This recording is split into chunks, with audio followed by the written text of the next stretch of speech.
네, 2025년 5월 21일 이정훈입니다. 이재명 민주당 후보 거짓말이 도를 넘고 있죠. 그는 호텔 경제학이라고 하는 희한한 주장을 했습니다. 누군가가 호텔을 예약해서 돈을 냈다가 취소하게 되면 그 전에 호텔은 그 받은 돈으로 뭔가 물건을 사고 또 그 사람은 뭘 사고 해서 호텔을 최초로 예약했던 사람이 돈을 빼가더라도 경제는 돌아간다라고 했습니다. 이거를 경희대학교 정범진 교수가 제주도를 중심으로 한번 설명한 적이 있어요. 제주도라는 데가 딱 고정된 섬이죠. 그 내부 경제가 돌아가는데 외부에 누군가가 와서 호텔을 예약했다가 도로 돈을 빼갔다. 그것 때문에 호텔 예약받은 돈 갖고 경제가 돌아갈 수는 있겠지만은 나중에 그 빠져간 것 때문에 누군가가 손해를 보면서 경제가 무너집니다. 그래서 경제라고 하는 거는 계속 외부랑 접촉을 해야 돌아가는데 그 접촉이 안 돼도 된다라고 하는 게 이재명의 희한한 거짓말입니다. 그뿐만이 아닙니다. 그는 요즘 방탄조끼를 입고 방탄 유리막 안에서 유세를 하고 있습니다. 테러리스트들이 암살을 한다면 반드시 총으로만 하는 게 아니죠. 방법은 여러 가지가 있죠. 윤봉길 의사도 상하이 홍구공원에서 당시 일본 상하이 주재 일본 별 3개짜리 중장을 척살할 때는 도시락에 넣은 폭탄을 던졌습니다. 직선으로 가는 총알이 아니라 곡선으로 가는 폭탄을 던질 수도 있고 요즘 같은 경우는 드론도 있기 때문에 여러 가지 방법이 있습니다. 그리고 꼭 그걸로 해야 되나요? 뭐 독살도 있고 여러 가지 방법이 있는데 왜 저렇게 쇼를 하고 있을까? 사실은 지금 이재명 씨는 미안한 얘기지만 테러를 한번 당하면은 거의 당선이 보장이 됩니다. 물론 거기 잘못돼서 뭐 세상을 떠난다면은 끝이겠지만 트럼프처럼 빠져나온다. 그 다음에 싸우자 이 소리만 질러대면은 무조건 대통령 됩니다. 왜 뭐가 두려워서 저렇게 그 방탄복 입고 그 서양 속담에 그런 말이 있죠. 영어로는 기억이 안 나는데 혁대를 메고 멜빵을 하는 사람이 있어요. 철저한 사람이라는 뜻인데 사실은 바보란 뜻이기도 하죠. 이런 거에 대해서 김문수 후보가 비판을 하니까 방탄조끼 입고 방탄유리 치는 사람이 대통령이 돼서야 되겠는가? 국민하고 결별하겠다는 거 아니에요. 나는 건들지 마. 내가 주는 거나 받아먹어. 이런 사람이란 얘기죠. 그랬더니 이재명 씨가 반성에도 모자랄 자들이 국민을 능멸하고 목이 찔린 정치인을 두고 장난해서야 되겠나 그랬어. 목이 찔린. 그게 뭐 목이 차이고 씨.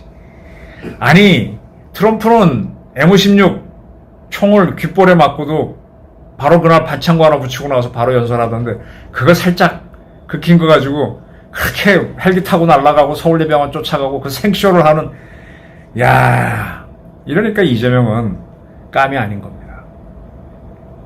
그리고 그걸 자기가 이렇게 확대 해석해가지고 목이 찔린 정치인을 두고 장난해서야 되겠나. 네. 이재명을 진짜 암살하려면 방법은 think the unthinkable, 상상할 수도 없는 방법을 하는 거니까 얼마든지 있습니다. 근데 진짜 장난치는 건 이재명이죠. 자기가 대통령이 되는 것처럼 위세를 부리는 겁니다. 그러면서 지금 이 순간에도 반란과 내란이 계속되고 정적 제거 업무가 계속되고 있다. 정적 제거를 누가 하느냐? 주어는 윤석열은 이미 날아간 사람이고 누가 하나요? 자, 지금 대한민국 잘 보세요. 대통령 없죠? 국무총리 없죠? 제1부총리 없죠? 제2부총리. 그 다음에 제2부총리가 대통령 권한대부터 다 하고 있는데 장관들은 다 있나요? 국방부 장관 없죠? 외교부 장관 없죠? 행안부 장관 없죠? 지금 국무위원이 17명이어야 되는데 11명인가 그렇죠? 몇 명이 빠졌는지도 모르겠다. 지금 대한민국 정부가 정부가 아니에요. 이렇게 만든 주인공이 장본인이 누굽니까? 이재명이잖아요. 지금 대한민국 정부를 와해시켜야 되는 거는 김정은인데 김정은이 아니라 이재명이 철저하게 대한민국 정부를 와해시켰잖아요. 대통령, 국무총리, 부총리, 또 상당한 국무위원들. 그리고 지금 이재명의 위세 때문인지 서울중앙지검장 4차장이 사표를 쓰고 나갑니다. 이재명이 이끄는 당에서 탄핵을 29번 했나요? 특검은 몇 번 했는지도 기억이 안 납니다. 이렇게 하는 거가 이게 총칼로 정권을 무너뜨리는 것보다 더한 거 아닌가요? 누가 내란을 했습니까? 그런 지은죄가 있으니까 이 방탄유리 들어가서 이렇게 쇼를 하겠죠. 그러면서 조봉암 사법살인 사건을 이야기합니다. 다시는 누구도 사법살인을 당하지 않고 칼에 찔려 죽지 않고 총에 맞아 죽지 않는 공정한 경쟁이 이루어지는 진정한 민주국가를 세우자라 그랬습니다. 조봉암 사법살인 사건 이야기했는데 누구도 사법살인을 당하지 않고 칼에 찔려 죽지 않고 칼에 찔린 거는 이재명이고 총에 맞아 죽지 않는 것도 이재명이죠. 총 맞은 거는 박정희였고. 조봉암 살인사건, 사법살인사건, 조금 저도 설명을 드릴게요. 조봉암이라는 사람은 이재명과 격이 다른 사람입니다. 조봉암 씨는 대일항쟁기 때 우리나라에서 공산당이 만들어집니다. 조선공산당을 만들죠. 나중에 이제 해방됐을 때 다시 박헌영이 만드는 게 재건파 조선공산당이고 24년도에 만드는데 25년도에 경성에서 조선공산당에 참여하는 것이 조봉암입니다. 이때 같이 들어갔던 사람이 나중에 재건파 조선공산당 세우는 박헌영이 되는 거죠. 분명히 조봉암은 조선공산당 창당 멤버에 들어갔던 사람입니다. 그리고 이제 대한독립운동을 참여를 하죠. 그거는 박헌영이는 안 했나? 네, 공산주의자였습니다. 그럼 그가 다 설명할 수는 없고 해방이 되고 난 다음에 그는 건국준비위원회 여운형이 만들었던 인천지부 조직에 참여했다가 조선공산당과 민주주의 민족전선에서 활동했습니다. 네, 조봉암과 같이 걸었고 또 여운형과 같이 걸었던 분명한 좌파죠. 그런데 46년 공산당을 반대한다는 성명서를 배포하면서 자기는 전향한 것처럼 선언을 합니다. 그런데 이 46년에 좌우합작운동이 추진돼요. 이때 김구와 같이 노선을 걸었던 김규식을 찾아가서 나도 김규식 씨가 하는 운동에 참여하겠다고 하니까 김규식이 믿지를 않죠. 이게 참 재밌는 게 김규식은 분명히 반공주의자였는데 나중에 또 남북연석회의 한다고 이북에 갔다 오거든. 그것 때문에 이제 안두희 씨가 김구를 암살하게 되는데 어쨌든 그러한 김규식조차도 이 조봉암을 믿지 않았습니다. 그런데 그가 이제 48년도 대한민국 정부를 만들 때 초대 국회의원의 무소속으로 당선됩니다. 이때 국회의원 간선으로 대통령이 된 사람이 이승만인데 이승만이 조봉암을 농림부 장관에 임명합니다. 당시 1948년 대한민국 경제는요, 농업이 핵심이었어요. 그 중에서도 토지개혁을 하는 문제가 핵심인데 이승만이 이런 좌파 출신 사람을 써서 토지개혁을 해버리죠. 이승만은 필요하면 쓰는 사람입니다. 그리고 그때 초대 국회의원은 임기가 2년인데 그래서 50년에 다시 2대 국회의원 선거합니다. 이때 2대 국회의원 선거를 뽑아놓고 그들을 모아서 국회를 개회하기 직전에 북한이 일으킨 게 6.25 전쟁이에요. 그때 5월 30날 선거했던가? 그럴 겁니다. 근데 6월 25일 날 전쟁을 일으켜버리죠. 그때 그는 또 국회의원에 당선돼서 국회 부의장까지 됩니다. 전쟁이 일어났을 때 그는 이북에 가지 않았어요. 친공주의자라면 갈만도 했는데 안 갔다 이겁니다. 좀 왔다 갔다 한 면이 있죠. 그리고 52년도에 이승만이 대통령 직선제 개헌을 발췌 개헌을 해버리죠. 이게 이제 굉장히 시끄러운 대한민국 정치사에서 유명한 사건인데 그래서 이제 대통령 직선으로 52년도에 선거가 열리니까 그는 민주당에 들어가려고 했어요. 근데 민주당에서는 그가 공산주의 활동을 한 것 있기 때문에 반대합니다. 그래서 못 들어갑니다. 그리고 56년도에 또 대통령 선거를 하는데 이때 민주당의 신익희 후보가 야당 후보로 하다가 그가 갑자기 숨지죠. 그때 조봉암이 출마를 했는데 조봉암한테 많은 표가 왔어요. 그래서 굉장히 주목을 끌었었죠.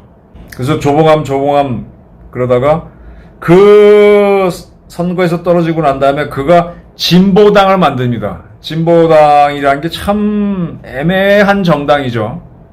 좌파적 정당이고. 그리고 그 당시에는요, 북한하고 왔다 갔다 하기가 쉬웠어요. 저는 이제 그 당시, 남북 왔다 갔다 한 사람들을 취재한 적이 많은데, 그때 북한하고 남한 왔다 갔다 하면서 무역도 했습니다. 밀무역한 양명산이라고 하는 사람이 있었는데, 그런 사람들은 되게 저쪽의 실력자, 이쪽 실력자가 통하다 보니까 간첩이 될 수 있죠. 그가 간첩으로 우리 쪽에서 체포가 됩니다.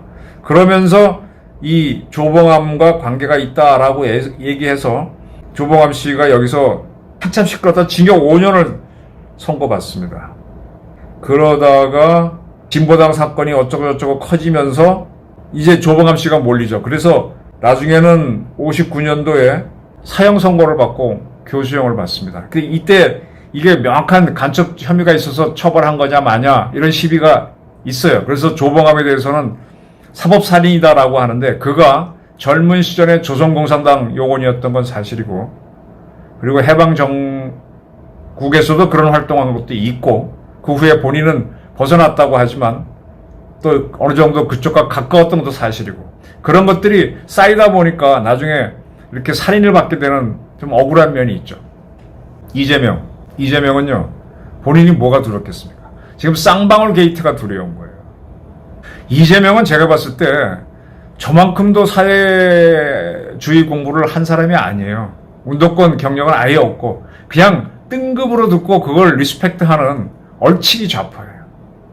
그러니까 궁금하니까 북한하고 뭐 해보려고 쌍방울 돈 갖고 하려다가 이게 얽혀버렸지 않습니까? 이게 얽혀갖고 자기한테 조봉암처럼 사법살인이 날라올까 봐 겁을 내는 것 같은데 지금 이재명 주변에서 숨진 사람들이 많죠.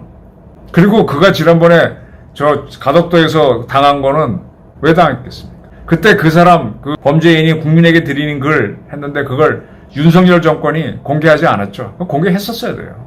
그건 정치적 사건인데 내가 왜 했는지 공개했었어야 돼요. 법원에서라도 했어야 되는데 아직도 다 감추고 있죠. 이재명 많이 봐준 거죠. 지금 이재명 씨는 조봉암과 자신을 비교한다 그러면 그는 공산주의자라고 자기가 인정하는 거가 됩니다. 근데 이재명은 공산주의자 감이 못 돼요. 이재명 씨는 과거의 자기 기록들을 보게 되면 자기 국민학교 다니고 나서 뭐 공장에 다녔는데 거기 가게 되면 공장에서 일하는 형들이 뭐 권투시합을 시키고 뭐 이렇게 놀리고 이렇게 주로 당했다는 얘기를 많이 하거든요. 또 뭐 했더니 뭐 하고 자기는 그래서 이제 악을 갖고 일어났다라고 하는데 김문수 씨도 여유 있게 큰 사람은 아닌데 그는 젊은 시절에 이렇게 어려운 시절을 그렇게 적대적으로 표현한 적이 없어요. 그러니까 이 같은 사건도 자기를 억압한다고 보고 공격적으로 돌파해서 성공하는 사람도 있고 공격적으로 보지 않고도 돌파하는 사람이 있습니다. 그러니까 세상을 부정적으로 봤죠. 사실은 이재명이라는 사람한테 재능은 있고 어려운 조건이 있는 사람한테 사법시험에 붙을 수 있도록 중앙대학교가 큰 배려를 했죠. 공부를 잘하니까. 이런 것들이 대한민국에 그게 베풀어준 많은 기회인데 그는 그런 것들을 쳐다보는 게 아니라 자기한테 이렇게 약 올리고 했던 사람들을 더 많이 기억하고 있어요. 그게 심성이죠. 제가 그 전에 젊은 기자 때 이 사건을 쭉 취재하면서 보면은 범인들은 저 사람들은 왜 저기서 저런 행동을 할까 봤더니 같은 것도 다르게 보더라고요. 그 친구들은요 사랑이라고 하는 거는 남녀관계만 생각하고 어려운 사람을 돕는다는 걸 몰라요. 무슨 개념인지 몰라요. 사랑을 섹스로만 봅니다. 그것도 뭐 겁탈 같은 걸로. 사랑이란 게 뭐 이해를 못합니다. 그건 왜 그러냐? 본인이 어릴 때는 본인이 택하지 않은 거겠지만은 그런 환경 속에서 컸고 거기서만 크다 보니까 모르는 겁니다. 저 다친 사회에 사는 원시적 종족이 문화세계에서 벌어지는 현상을 전혀 이해를 못하죠. 근데 이 세상을 적대적으로 보고 성공한 사람들은 그런 마인드가 있기 때문에 적대적으로 보는데 세상을 믿을만하다고 보게 되면은 굉장히 우리 사회가 이재명 같은 사람한테도 변호사가 대통령이 선거에 나올 수 있는 기회를 줬잖아요. 정과 사범한테도. 근데 그가 이끈 정당이 특검, 탄핵 저렇게 난도질 하듯이 이재명 지키기 위해서 하고 하니까 저 사람은 세상을 부정적으로 보는 사람이잖아요. 그러니까 세상이 지금 두려워서 자기를 죽일까봐 방탄복을 입고 거기다가 또 방탄유리까지 치고 그럼에도 불구하고 그걸 지적하면은 조봉암 살인사건을 사법살인을 얘기하는데 그러면은 자신이 공산주의자라는 얘기야. 그럼 다시 쌍방울 게이트로 돌아가서 너 이거 왜 했지 하고 의심을 받게 되는 자기 모순에 걸립니다. 참 사람으로 보게 되면 좀 안 됐어요. 어떻게 저렇게 편벽돼 있을까. 근데 그 사람을 내세우고 진격해야만 하는 정당도 참 제가 보기엔 좀 처량해 보입니다. 이 사회가 미쳐 돌아가면요 저렇게 갑니다. 윤 대통령이 계엄한 거에 대해서 국민을 상대로 그렇게 했다. 그렇게 믿으니까 그걸로 가는 거지.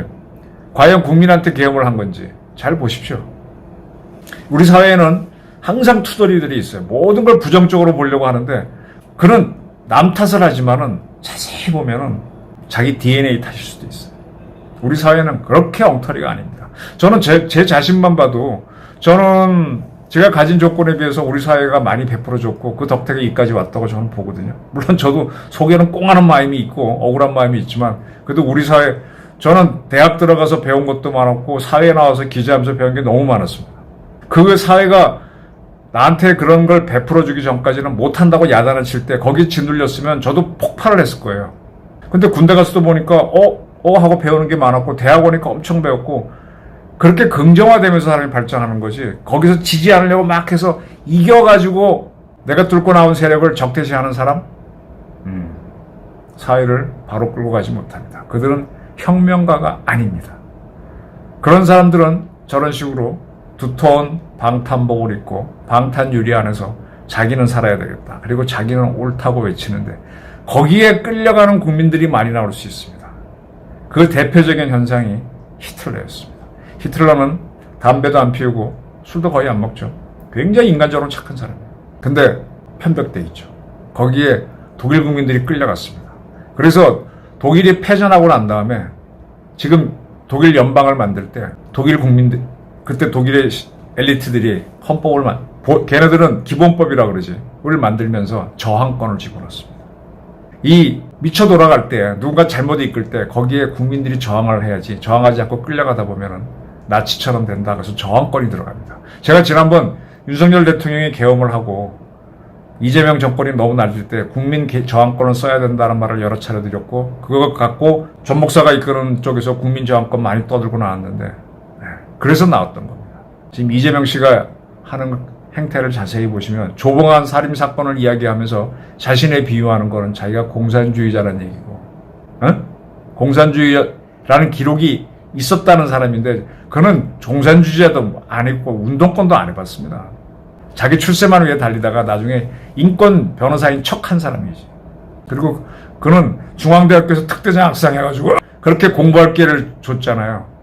저 같으면 그 정도면 모교에다가 상당한 돈을 기탁하겠어. 고맙지 않습니까? 참. 그리고 나서 지금 와서 조봉암 사법살인을 케이스를 자기에 갖다 붙이면서 방탄복 입고 방탄유리에 갇혀져 있다. 지난번 가덕질 그렇게 아팠나?